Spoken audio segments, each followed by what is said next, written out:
Welcome to my channel. இன்னைக்கு நம்ம key rice எப்படி பண்ணுறதுன்னு பார்க்கலாம். இது பண்ணுறதுக்கு ஒரு பாத்திரத்தில் கொஞ்சம் ஆயில்,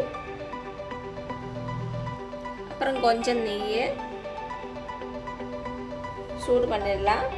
எண்ணெய் சூடானதும் கரம் மசாலா எல்லாம் சேர்த்துடலாம். கொஞ்சம் பட்டை, 4 ஏலக்காய், 4 கிராம்பு, ஒரு பிரியாணி இலை. இது நல்லா கலந்து விட்டுருங்க. இப்போ இதில் சின்னதாக கட் பண்ணி வச்சுருக்க ஒரு வெங்காயம் சேர்த்துடலாம்.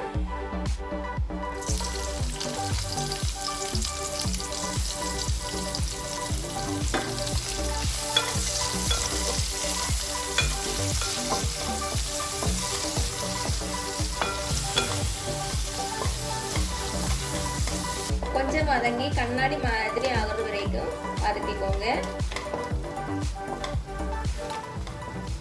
இப்போ இதில் 1.5 டேபிள் ஸ்பூன் இஞ்சி பூண்டு விழுது சேர்த்துக்கலாம்.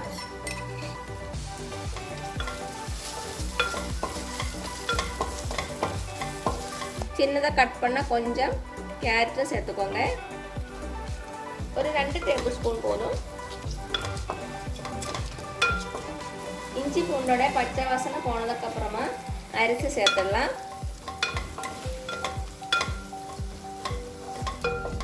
இப்போ இதில் அரிசியை சேர்த்துடலாம். நான் இன்றைக்கி 2 கப் அரிசியை 15 நிமிஷம் தண்ணியில் ஊற வச்சு எடுத்துருக்கு. நல்ல பிராண்டட் ரைஸ் எடுத்துக்கோங்க. நான் இங்கே இந்தியா கேட் தான் எடுத்துருக்கு.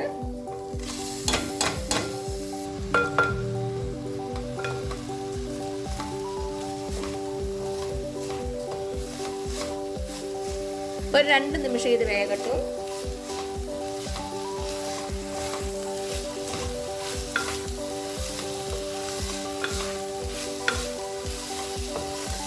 ஸ்டவ்வை மீடியம் ஃப்ளேமில் வச்சுக்கோங்க. 2 நிமிஷம் ஆயிடுச்சு. இப்போ இதில் தண்ணி சேர்த்துடலாம். சுடு தண்ணி சேர்த்துக்கோங்க.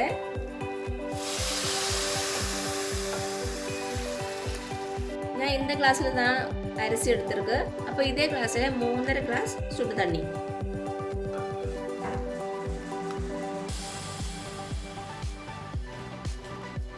தண்ணியை சேர்த்துட்டு தேவையான அளவு உப்பு, அப்புறம் கொஞ்சம் லெமன் ஜூஸ், ஒரு டேபிள் ஸ்பூன் போதும். நல்லா மிக்ஸ் பண்ணிக்கோங்க. இந்த தண்ணியை டேஸ்ட் பண்ணி பார்க்கும்போது கொஞ்சம் உப்பு அதிகமாக இருக்கணும். அப்போ தான் வெந்து வரும்போது கரெக்டாக இருக்கும். இப்போ இதை மூடி வச்சு நல்லா வேக வைக்கலாம். ஸ்டவ் ஒரு மீடியம் ஃப்ளேமில் வச்சுக்கோங்க. நல்லா வேகட்டும். இப்போ நம்ம கார்னிஷ் பண்ணுறதுக்கு ஒரு பாத்திரத்தில் கொஞ்சம் நெய் சேர்த்துக்கோங்க. நெய் சூடானதும் கொஞ்சம் முந்திரி பருப்பு,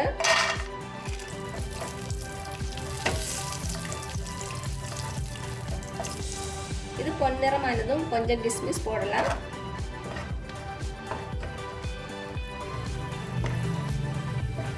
முந்திரி பருப்பும் கிஸ்மிஸும் ரெடி ஆயிடுச்சு.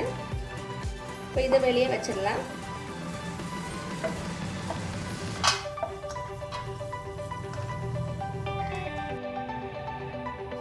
இப்போ இதே நெய்யில் ஒரு வெங்காயம் சின்னதாக கட் பண்ணி வச்சிருக்கு.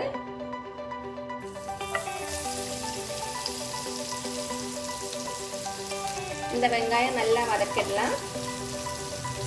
நல்லா பொன்னிறம் ஆகுறது வரைக்கும் வதக்கிக்கோங்க.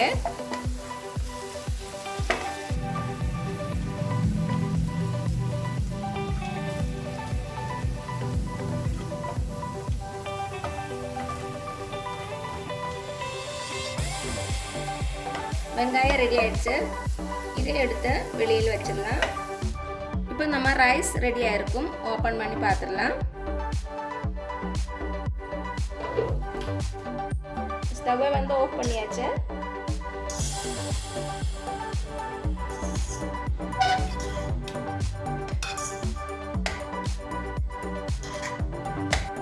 கடைசி இதில் கொஞ்சம் நெய்,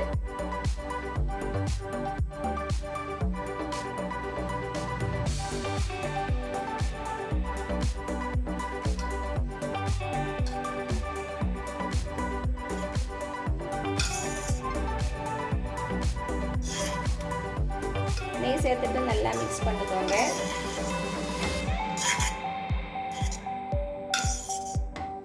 நல்லா வாசனையாக இருக்குது.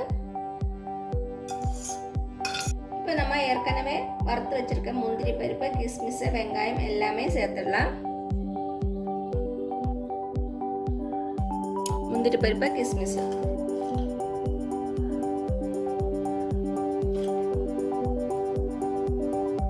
இவ்வளவுதான். டேஸ்டியான கீ ரைஸ் தயாராகிடுச்சு. கண்டிப்பாக வீட்டில் ட்ரை பண்ணி பாருங்கள். இந்த வீடியோ உங்களுக்கு பிடிச்சிருந்துச்சுன்னா மறக்காமல் சப்ஸ்கிரைப் பண்ணுங்கள், லைக் பண்ணுங்கள், ஷேர் பண்ணுங்கள். தேங்க்யூ.